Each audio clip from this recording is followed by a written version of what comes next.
Quantum mechanics is the framework we use to describe the strange behaviors of objects at very small scales. I'm talking down to the size of an atom or even an electron. I'm Catherine Harmon. I'm a scientist here at Argonne National Laboratory, and I work in the Materials Science Division. At these very small scales, matter behaves in very counterintuitive ways compared to what we're used to in our everyday lives. Take an electron, for example. It has a property called spin. You can think of this like the electron spinning like a top, but unlike a physical top that only spins in one direction at a time, the electron spins in two opposite directions at the same time. This property is called superposition. Superposition is just one of many interesting quantum phenomena, and it's really just one part of what makes quantum computing possible.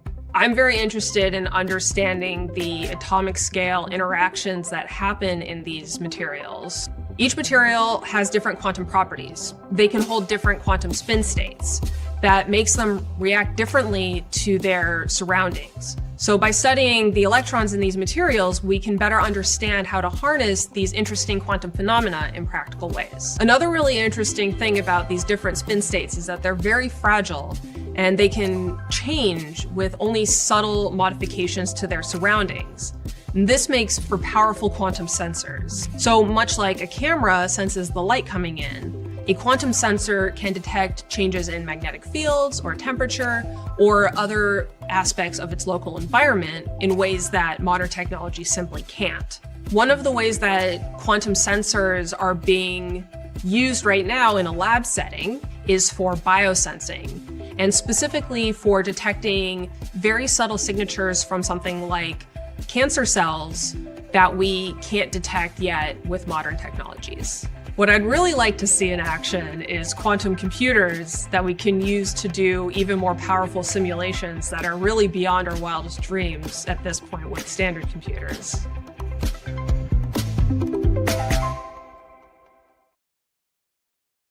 It's astonishing to me that we live in the age of information, but most people won't even go look up something objectively. In fact, a lot of information is hidden in plain sight. To get a grasp on how to understand what's about to be thrust into our reality, we have to intently research and look for identifying ways elitists and governments are using things to manipulate the population. What seems to us convenient or relative to our time may soon create a wormhole of normalcy bias that we can never come back from. The time for standing on a solid rock foundation so that you don't step into quicksand is much more imminent than you might think. It's time to draw the foundational red line next here on Red Line Live.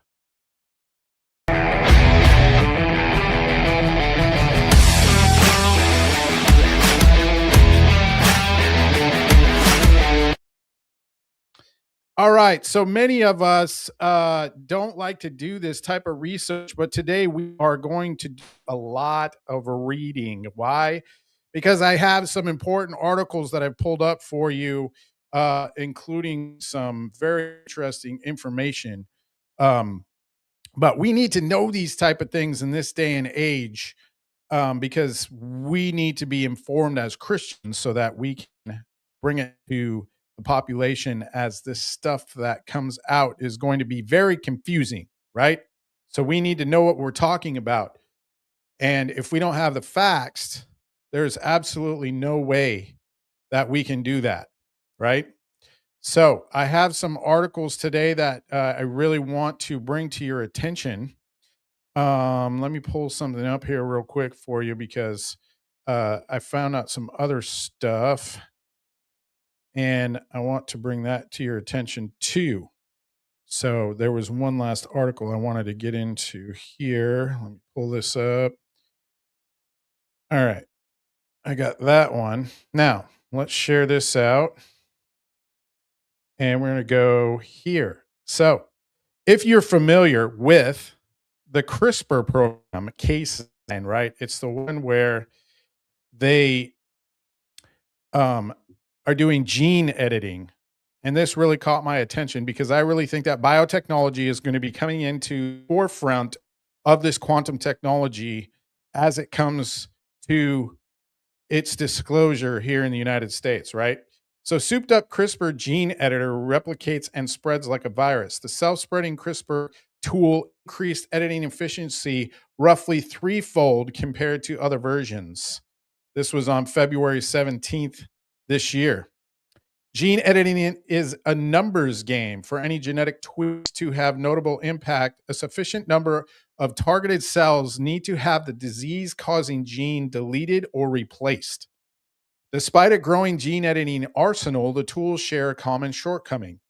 They only work once in whatever cells they reach. Viruses, in contrast, readily self replicate by hijacking their host cellular machinery, and then their numbers swelling drift to infect more cells. This strategy inspired a team at University of California, Berkeley and collaborators to modify the gene editor CRISPR Cas9 to similarly replicate and spread to surrounding cells. Led by gene editing pioneer Nobel Prize winner Jennifer Doudna, the scientists added genetic instructions for cells to make a virus-like transporter that can encapsulate the CRISPR machinery. Once manufactured in treated cells, the CRISPR cargo ships to neighboring cells. The upgraded editor was roughly 3 times more effective at gene editing lab-grown cells compared to a standard CRISPR. It also lowered the amount of harmful protein in mice with a genetic metabolic disorder, while the original version had little effect at the same dose. The technology is a conceptual shift in the delivery of therapeutic cargo, wrote the team in a bioRxiv preprint. CRISPR has completely transformed gene therapy. In just a few years, the technology exploded from a research curiosity into biotechnology toolbox. It can tackle previously untreatable inherited diseases. Some CRISPR versions delete or inactivate pathogenic genes. Others swap out single mutated DNA letters to restore health. The first CRISPR therapies focus on blood disorders and require doctors to remove cells from the body for treatment. The therapies are tailored to each patient but are slow and costly. This part here is very important that you need to listen to, ladies and gentlemen. To bring gene therapy to the masses, scientists are developing gene editors that edit DNA directly inside the body with a single injection. Now, if you thought my previous shows were all crazy talking about how they're going to be able to control nanotechnology inside of your body, ladies and gentlemen, here is straight up evidence that they're doing this. They're moving in this direction to be able to edit your genes in your body. And ladies and gentlemen, if you've been injected with the mRNA vaccine, I'm sorry, but I think you're susceptible to this technology now.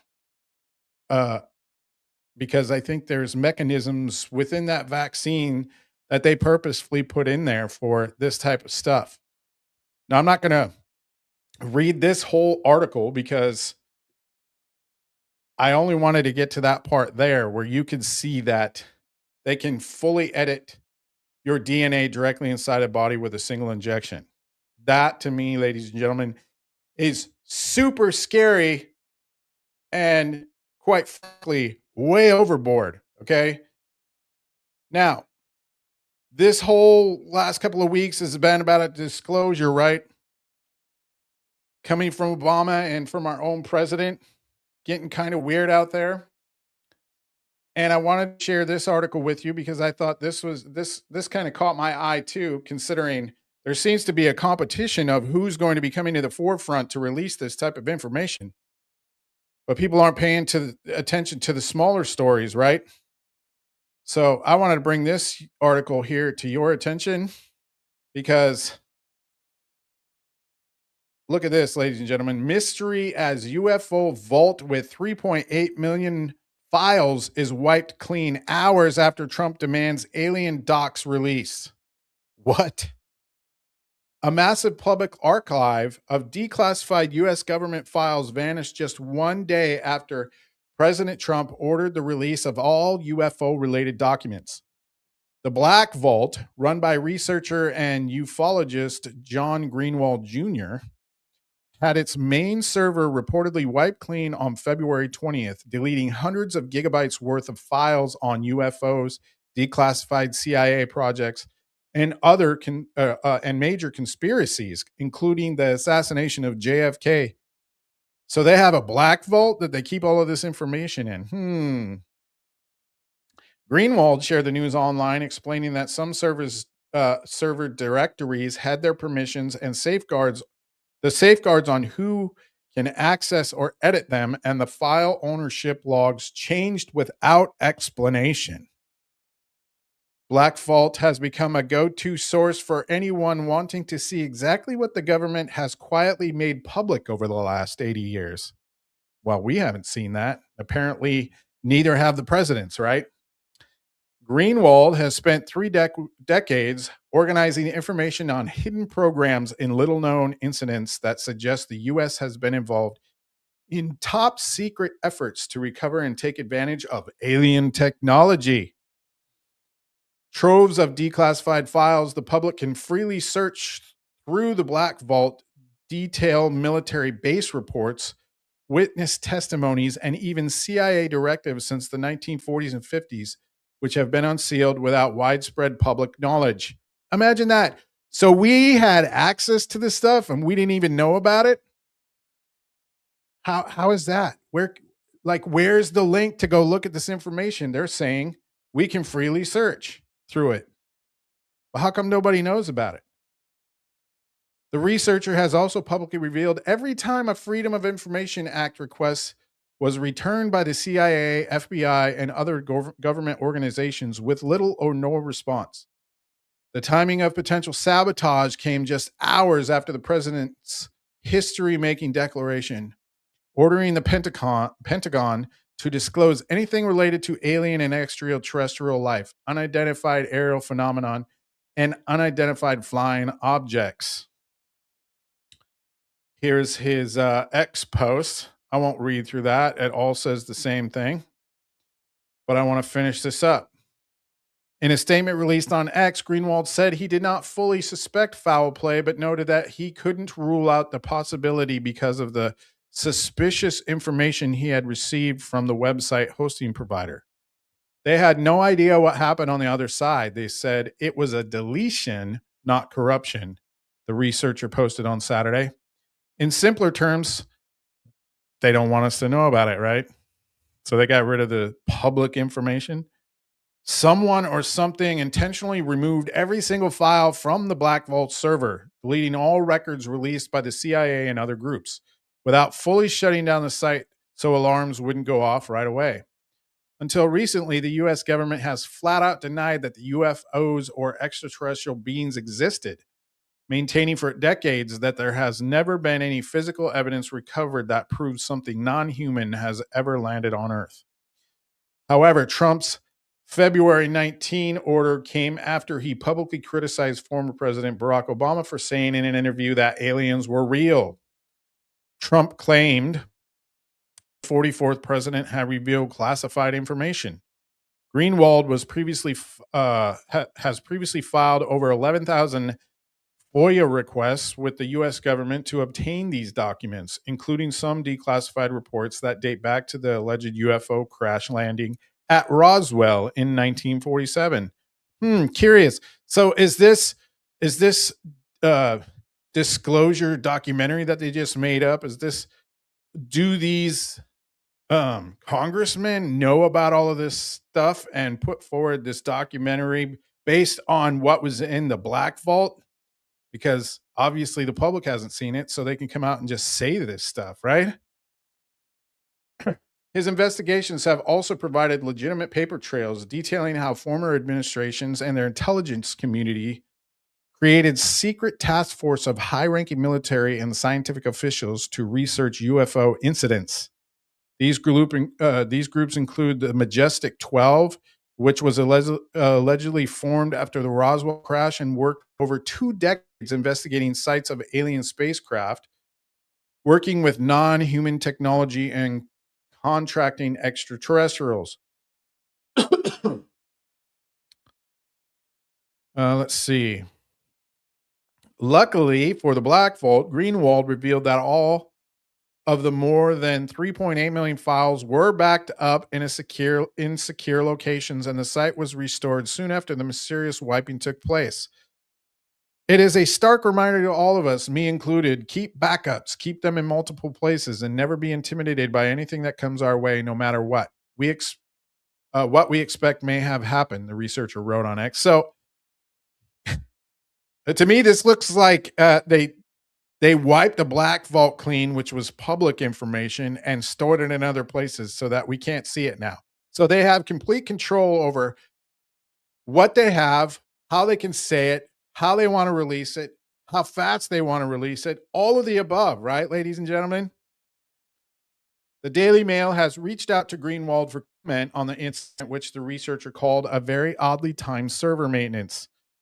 In my honest opinion, I feel it was a very odd time server maintenance done by the hosting provider that went awry, Greenwald posted Saturday. They didn't catch it, and when I did, they didn't take blame, and there was no way to fully prove what happened or by whom. Could I be wrong? Yes. Could it have been foul play? I can't rule it out. Data wipes like this can occur in a few ways, often without it being a malicious attack. However, these file wipes can be done intentionally by bad actors. No, you don't say. Anyways, you get the gist, ladies and gentlemen. Those are the 2 updates I wanted to bring to you before we get into the main event here. So now, I want to get into the main event. What the rise? Let's see. Go to the top here. What the rise of AI scientists may mean for human research. That's the title of the show today because of this article, ladies and gentlemen. And if you're not aware, there is a massive move right now with the Genesis mission to give permission to AI to bring forth ideas of research, both medically and physically, and every other way you can think of, instead of relying on our human scientists. Check this out. Tech companies have touted, and I hope that I don't get flagged here because this is some pretty interesting stuff, because we're going to get into who's involved and where they're sending money across the nations in order to come up with this stuff, right? Tech companies have touted scientific findings from AI systems, but can they truly produce bona fide advancements? Ahead of an artificial intelligence conference held last April, peer reviewers considered papers written by Carl alongside other submissions. What the reviewers did not know was that, unlike other authors, Carl wasn't a scientific researcher, but rather an AI system built by the tech company Autoscience Institute, which says that the model can accelerate artificial intelligence research. And at least according to the humans involved in the review process, the papers were good enough for the conference. In the double-blind peer review process, three of the four papers, which were authored by Carl with varying levels of human input, were accepted. Carl joins a known group of so-called AI scientists, which include Robin and Cosmos. Are you aware of these AI scientists, ladies and gentlemen? Research agents developed by the San Francisco-based nonprofit research lab Future House, and the AI scientist introduced by the Japanese company Sakana AI. So the Japanese are involved in this, among others. AI scientists are made up from multiple large language models. For example, Carl differs from chatbots in that it's devised to generate and test ideas and produce findings, said Elliot Cohen, co-founder of Autoscience Institute. Companies say these AI driven systems can review literature, devise hypotheses, conduct experiments.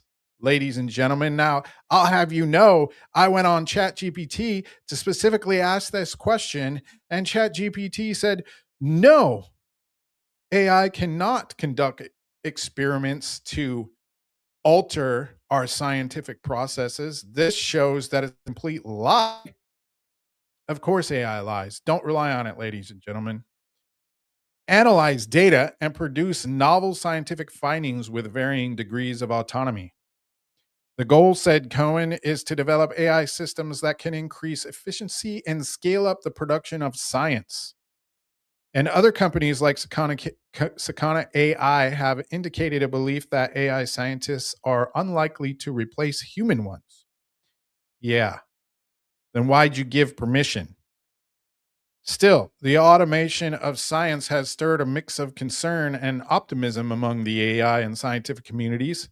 You start feeling a little bit uneasy because, hey, this is what I do, said Julian Togolius, a professor of computer science at New York University who works on artificial intelligence. I generate hypotheses and read the literature.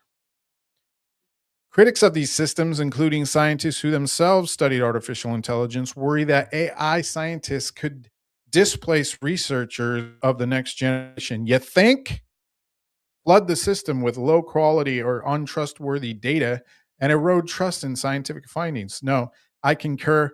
This is actually going to increase and accelerate what we've already known from the past and put it into play as actual material science, ladies and gentlemen. This is what I've been telling you on all of my shows. The advancements also pose a question about where AI fits into the inherently social and human scientific enterprise, said David Leslie, Director of Ethics and Responsible Innovation Research at the Alan Turing Institute in London. London's involved. There's a difference between a full-blown shared practice of science and what's happening with a computational system.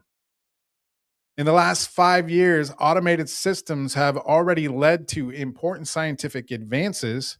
For example, AlphaFold, an AI system developed by Google DeepMind, was able to predict the three-dimensional structures of proteins with high resolution more quickly than scientists in a lab. And see, this is why they're going this direction. They need the acceleration of the AI systems in order to change our culture, to change our world,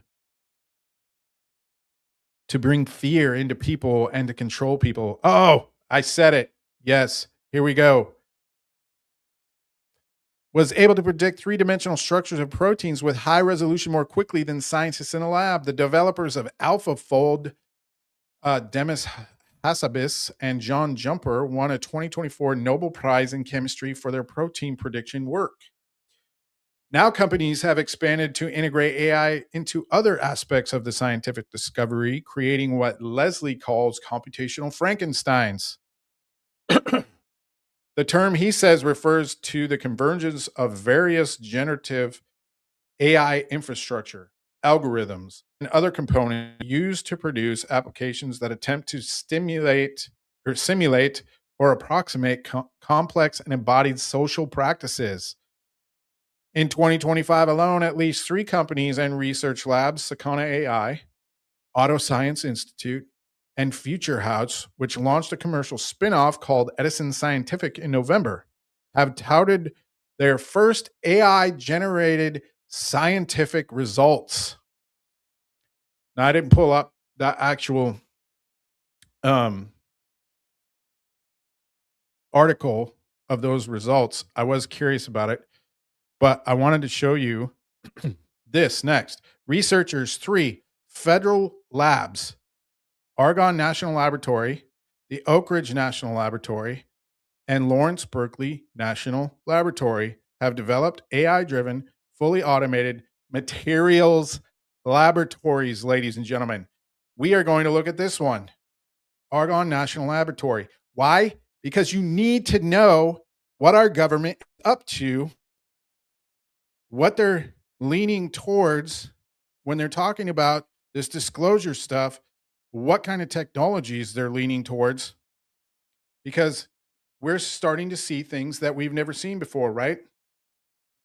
And this is exactly where they're coming from. We can't be confused or scared about what is new. If we stay informed, we stay grounded. Here we go. Indeed, these AI systems, like large language models, could be potentially used to synthesize literature and mine vast amounts of data to identify patterns. Particularly, they may be useful in material sciences. You don't say. In which AI systems can design or discover new materials and in understanding the physics of subatomic particles. Systems can basically make connections between millions, billions, trillions of variables in ways that humans can't, said Leslie. We don't function that way, and so just in virtue of that capacity, there are many, many opportunities.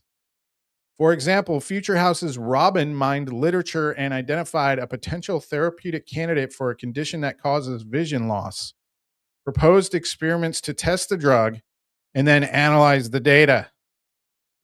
So we have AI scientists coming up with drugs based off of conditions and diseases, ladies and gentlemen, already. This is operational.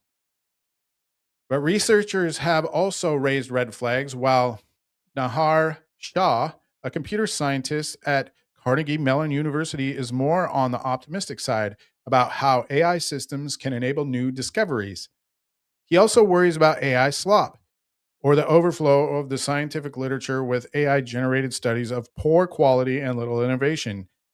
I think they're a little less concerned about the slop side of things if they're giving permission to this stuff. Researchers have also pointed out other important caveats regarding the peer review process. In a recent study that is yet to be peer reviewed, Shaw and colleagues tested two AI models that aid in the scientific process.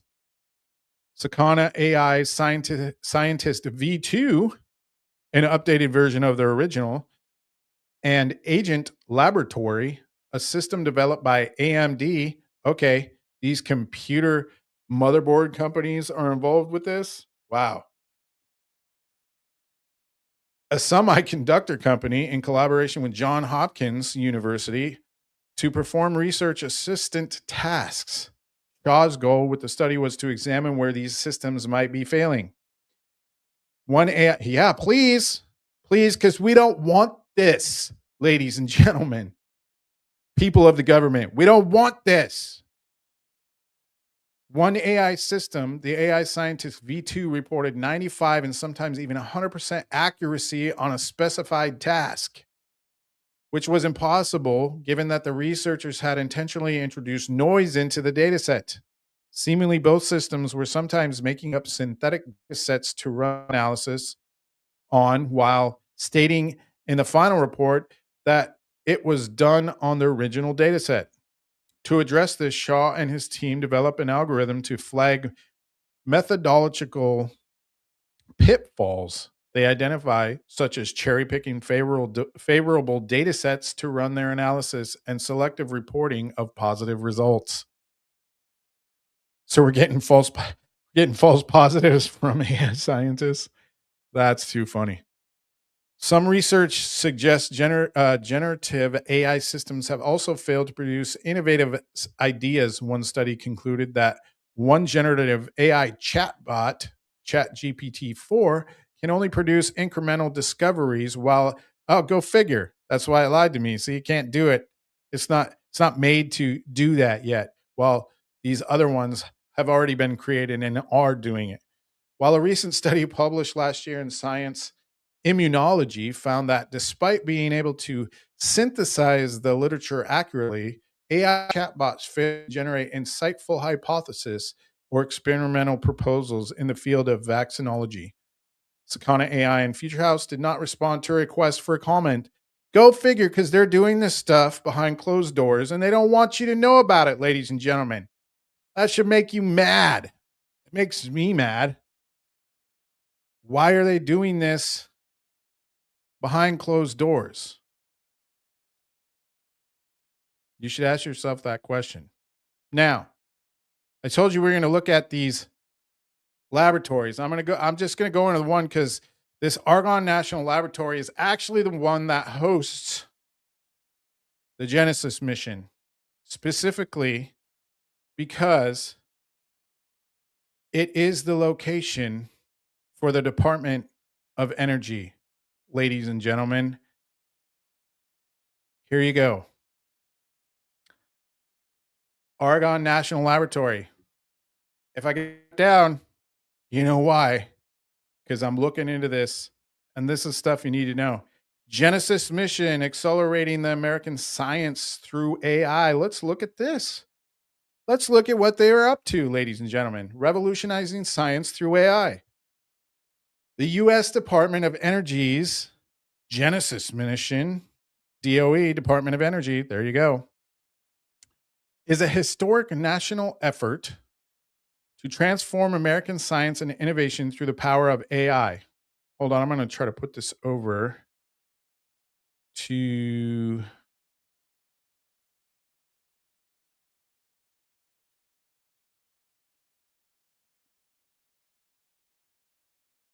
no. Let's go back to the full. Okay. Through the power of AI, strengthening the nation's technological leadership and global competitive. Sorry about the pause there. I was technical difficulties. The mission will deliver breakthroughs to secure American energy dominance, accelerate scientific discovery, and strengthen national security. Drawing on its deep expertise in AI, supercomputing, and advanced scientific instrumentation, Argonne is partnering with the Department of Energy, NVIDIA, another semiconductor company, ladies and gentlemen, and Oracle to host 2 next-generation AI supercomputers, including Solstice, one of the mission's cornerstone AI systems powered by 100,000 NVIDIA GPUs and hosted on Oracle Cloud infrastructure. In addition, Argonne is deploying 3 more cutting-edge AI systems in collaboration with NVIDIA, HPE, which is Hewlett-Packard, ladies and gentlemen, and Worldwide Technology. These efforts not only build on Argonne's legacy of science at scale, but also place the Chicago region at the heart of America's next great era of technological leadership. You have a massive, massive laboratory in Chicago, people of Illinois. Argonne is helping shape the Genesis mission's direction by leading the Transformational AI Models Consortium, ModCon.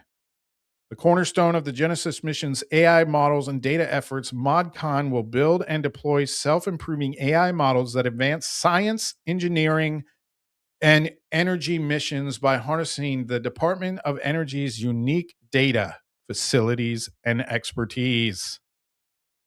Selected teams will develop foundational capabilities needed across multiple scientific and engineering domains. Now, this is where it gets really important to pay attention, ladies and gentlemen. If you want to know what's going on, what's coming forward, and what's going to come out, this is what they're doing. AI model teams with Argonne involvement, accelerating scientific discovery through AI-driven code development. This model team will create an AI-driven code development ecosystem to adapt and optimize flagship Department of Energy applications, shortening the time from scientific concept to validated simulation.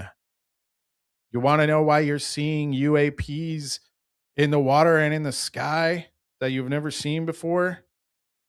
They're already putting these scientific concepts to work because we've known about these these areas of quantum engineering all the way back in the 20s and 30s, ladies and gentlemen, that maybe even before. But we didn't have the capacity to do it, but now we do. Now we do, and that's why we're seeing it. AI driven code design for microelectronics. This model team will transform the way microelectronics research is conducted to unlock new pathways for materials research and computer systems design, significantly reducing the time to develop tools for Department of Energy science applications such as AI driven data analysis and system control. So they're going to get better with these chips, how fast computing, their dot matrix on the CPUs themselves. All of this is changing. All of this is accelerating because of quantum mechanics, quantum theory. That's what's changing these systems, and it's going to continue to change. It's going to continue to get faster. They're finding new ways to do different things, and it's very, very interesting, but it's also very scary. AI for efficient quantum algorithms. This model team will create an integrated suite of AI-enabled tools and methodologies that advance the frontiers of quantum computer science to accelerate the discovery of new quantum algorithms.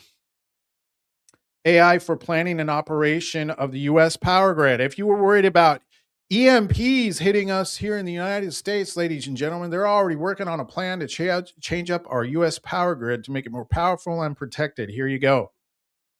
This model team will use vast amounts of power grid data to develop a foundational AI model that will help incorporate AI, including autonomous systems, into power system planning and operations. The effort will accelerate the secure and reliable modernization of the U.S. power grid.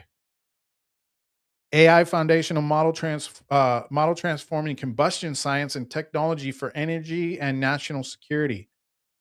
This model team will use AI to enable key breakthroughs in next generation fuel combustion technologies, such as predicting and understanding rare safety critical events, real time forecasting and control, and rapid co-design of fuels and engines. This effort will reduce dependence on foreign energy sources, ensure the operational readiness of defense systems, slash fuel and engine design cycles, reduce maintenance costs, and create AI-driven workflows for combustion science. And one of the articles that I've seen that is connected with this, they've already figured out how to make rocket fuel out of water, ladies and gentlemen. Out of water. That's the kind of stuff that the AI brain is bringing to the change of our science. America's AI revolution transforms scientific discovery at the speed of light. This modern team will speed breakthroughs in microelectronics, medicine, advanced manufacturing, and energy security by transforming the world's top scientific facilities into intelligent, self-driving engines of discovery. The team will use synergistic neutron and photon autonomous science imaging, Synapse, a data analysis platform that fundamentally changes how experiments are conducted. Did you hear that? Fundamentally changes how experiments are conducted. That should freak you out.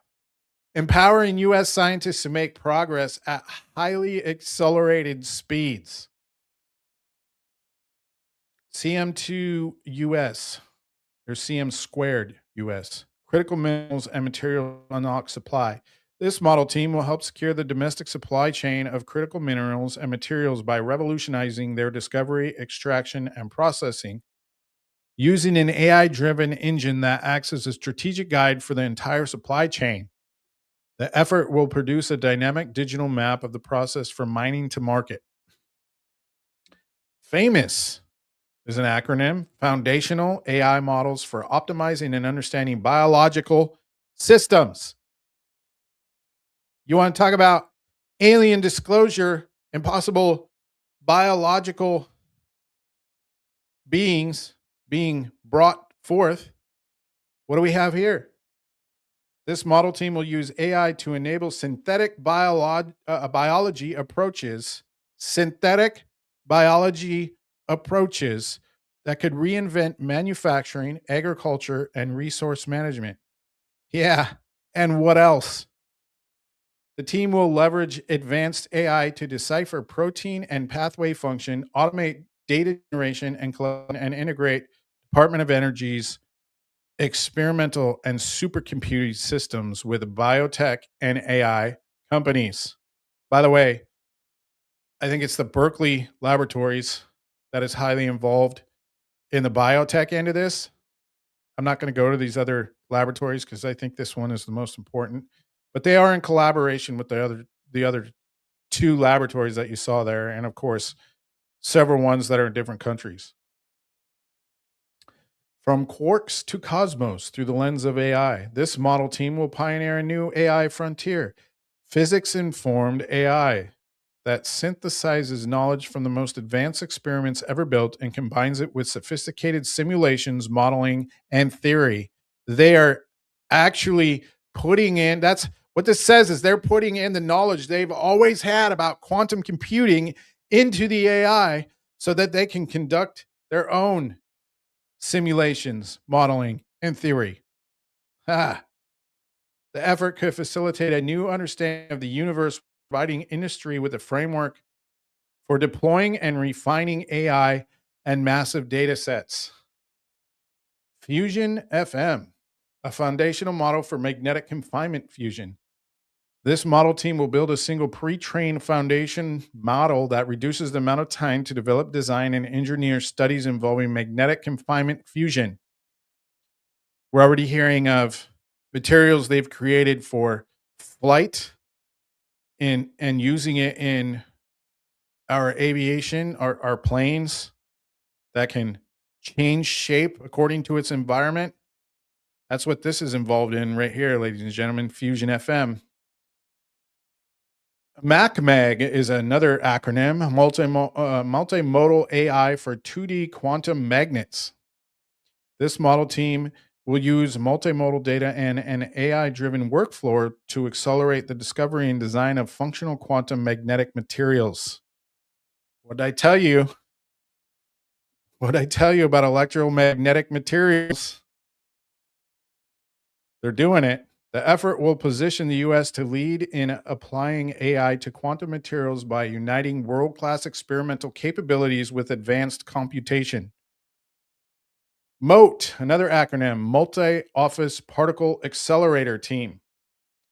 This model team will transform how particle accelerators and light sources are operated, optimized, and designed by connecting data, expertise, and innovation across the Department of Energy complex. The team will establish the technical foundation and collaborative framework of continuous advancement while creating AI methodologies applicable to other complex facilities and industrial teams. And what they're saying there is they're highly investing in um, the Large Hadron Collider, CERN, over in what is it, Sweden or Switzerland, right? Geneva. We're directly involved with helping them. Prometheus, a revolution in design and operation of nuclear power plants. This model team will revolutionize nuclear fusion energy by using AI to design, manufacture, and operate reactors with minimal human intervention in a first of its kind multi uh, public private partnership. We got oligarchies going on over here. The effort will deliver a digital platform for quickly deploying advanced nuclear systems at scale, saving billions per gigawatt, providing reliable power, and establishing U.S. leadership in next generation energy. Wow.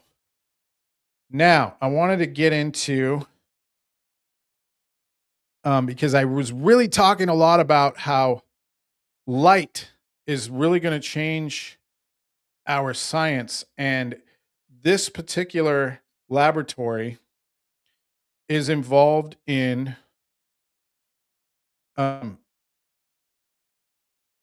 photon research with, and they've taken and they've transformed our X-ray machine into something that is way more massive and way more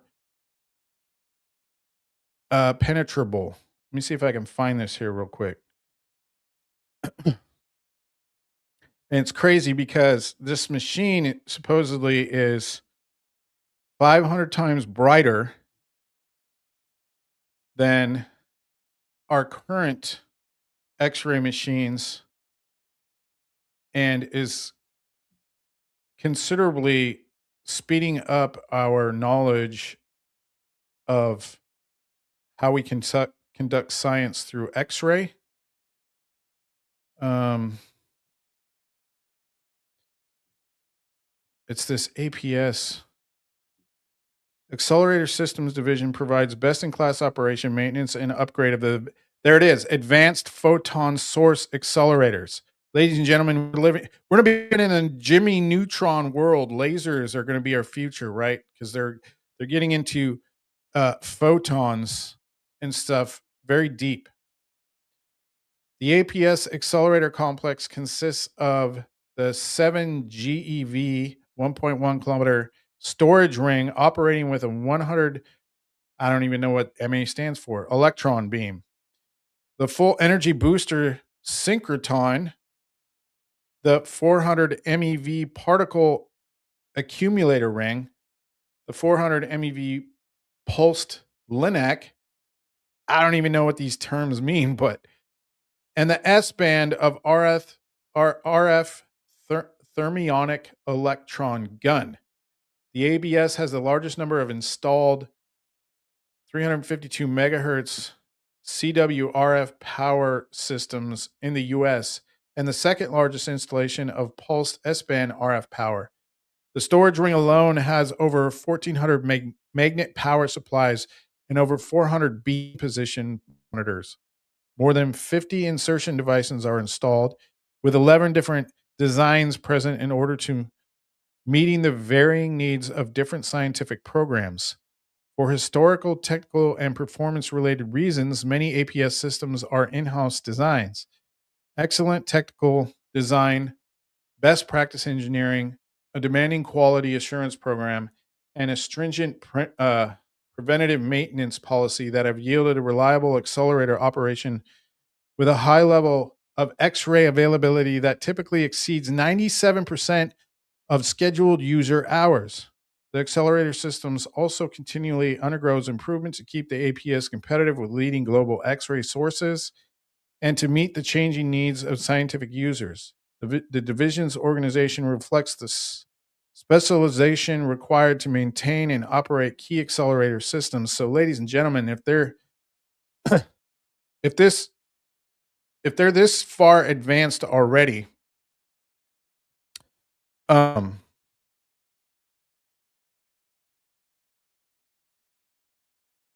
and you think about Project Bluebeam, right? And what they're capable of, what possibly they're capable of doing with that, right? Radar enables a new era of collaborative cosmic exploration. I was trying to find that because there was an article that I found earlier that tells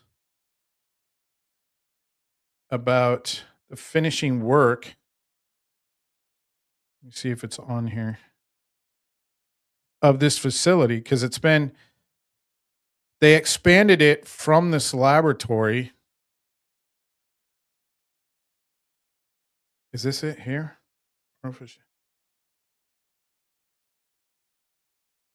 They expanded this laboratory into this APS. No, that's not it. That's not it. And it was talking about how it's been operational now for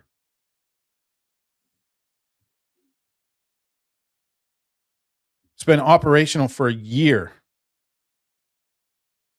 with this new X-ray machine. Let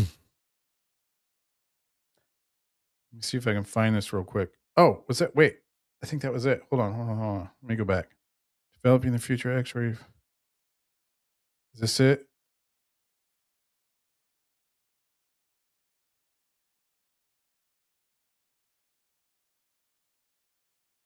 Yeah, I think this is it. You would think that comprehensively updating one of the premier X-ray light source facilities in the world would be enough to keep accelerator physicists at the U.S. Department of Energy's Argonne National Laboratory busy, but they're already looking ahead to the next potential game changer in accelerator technology. A, a radio frequency engineer at the recently upgraded Advanced Photon Source, the APS, a, a Department of Energy Office of Science user facility at Argonne, has received a 3-year grant from the Department of Energy to continue work a new type of accelerator to be used for X-ray free electron lasers. So, ladies and gentlemen, we've got the high uh, the the system over there in Switzerland, right? The Large Hadron Collider. They have that. We have this type of accelerator with the X-ray. Free electron lasers pass a beam of high energy electrons through a periodic magnetic field, similar to the undulators used in the APS to generate X-rays. But unlike in the APS, this radiation interacts back with the electron beam, causing an exponential amplification. XFELs can produce intense X-ray beams in extremely short pulses, allowing scientists to observe ultra-fast processes at the atomic level. Pavik's $2 million grant from the DOE Office of Basic Energy Science will allow him to pursue Wakefield accelerator technology, an area of research first explored by Argonne scientists Emeritus Sasha Zolentz. The idea sounds simple. Utilize the electromagnetic wave generated by a drive electron bunch in corrugated pipe to accelerate a preceding witness electron bunch. The concept is can't even say that, analogous to how a boat generates wakes behind it that a surfer can ride.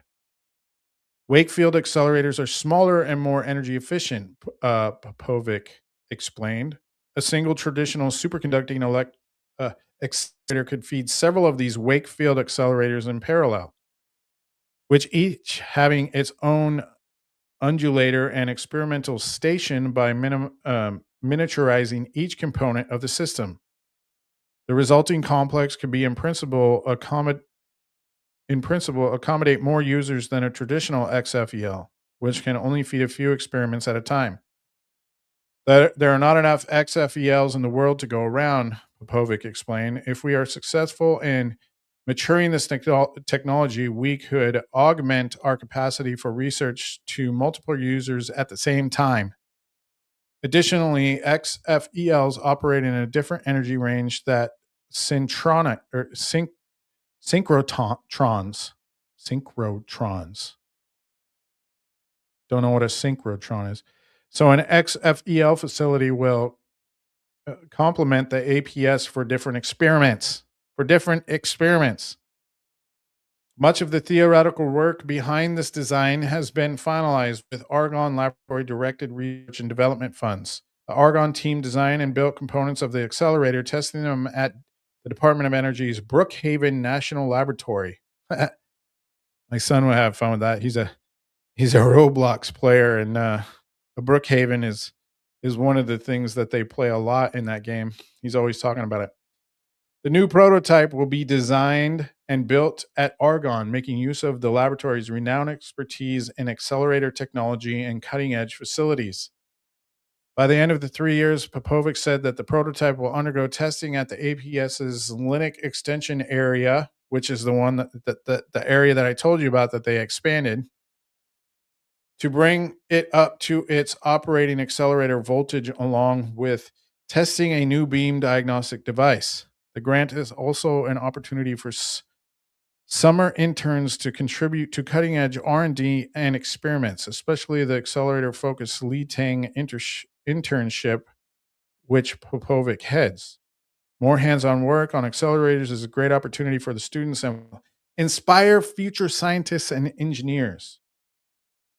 It's exciting to see an early career staff member taking on this important R&D, but you get the idea. And ladies, if you've seen my thumbnail, let me see if I can share it here. But you can see that on it, it shows the extension of. I'm just going to see if I can add it here. It shows the extension of the laboratory.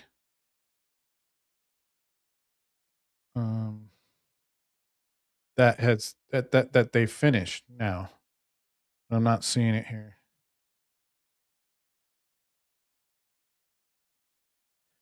Yeah, I don't think I downloaded it on here. Anyways, you get the point.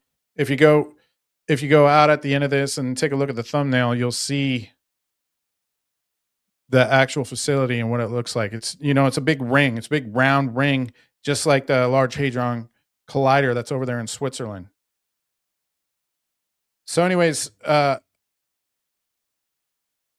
wanted you all to see that because it's a very important with the information that's coming out about the president supposedly he's going to be disclosing, right? Alien technology. And there's a lot of talk about reverse engineering right now, ladies and gentlemen. I don't think there's any reverse engineering going on at all because this is not alien tech that we found. There's not been crash sites. This is my opinion. You're allowed to have your own, but this is what I believe because of all the research we've done throughout the years. We got people like Nikola Tesla, Einstein, scientists from way in our past that have come up with these concepts. Dr. Jack Sarfati. I played you a little bit of the clips of that on my last show, talking about a lot of this stuff is man-made, that we've had these concepts for many, many years. We have not had the computing power to bring this type of stuff forward, but now we do, ladies and gentlemen. And the stuff that you're seeing, go look it up.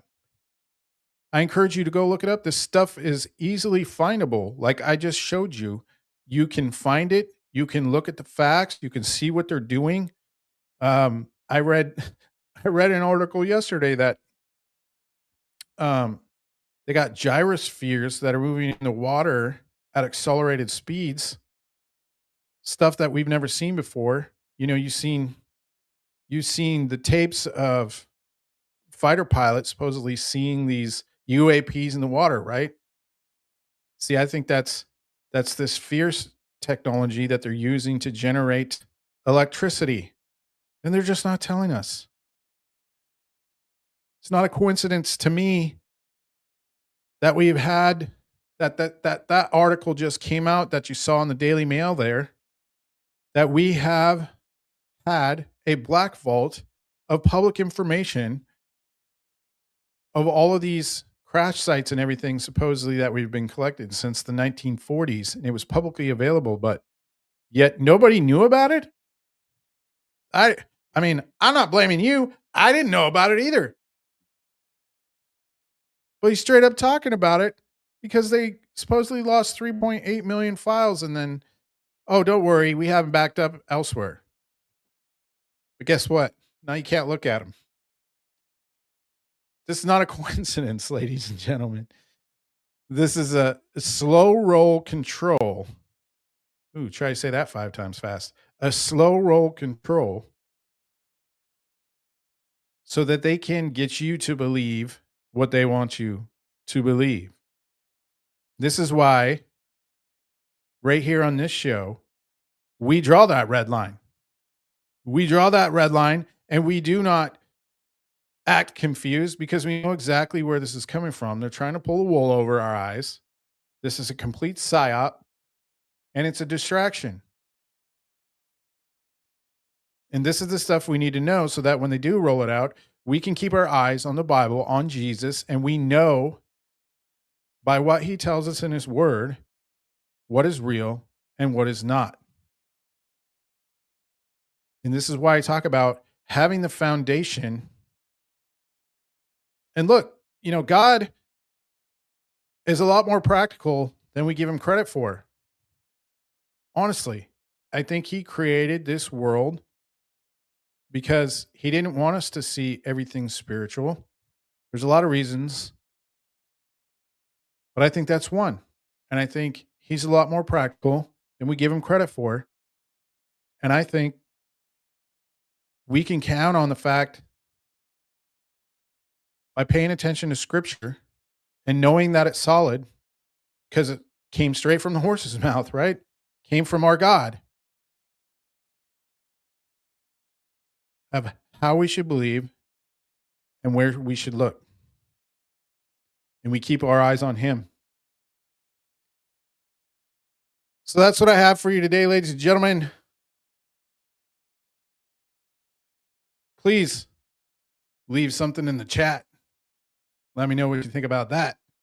Ooh, I'm rhyming tonight. I like it.